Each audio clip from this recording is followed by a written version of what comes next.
Now we will make some flower on the paper. You can see how patiently we have given the lines. Next we will make the stem on the paper with the green marker, and after this we will paste the flowers to the stem, and you can see how good it is looking now. Next we are using some earbuds to make a flower, I guess. Yes, we are making a flower. Next we will use some clay to make the middle part, and now this is looking beautiful.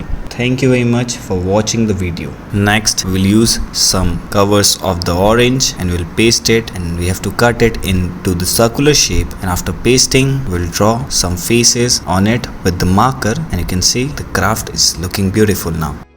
Next we will use pink color marker again, and we will draw some circular shape on the paper. After drawing it, we will make it look like a rose. Next we will make the stem, and also we will add some leaves to it, and we will make a bouquet with the tissue paper. You can see how creative it was.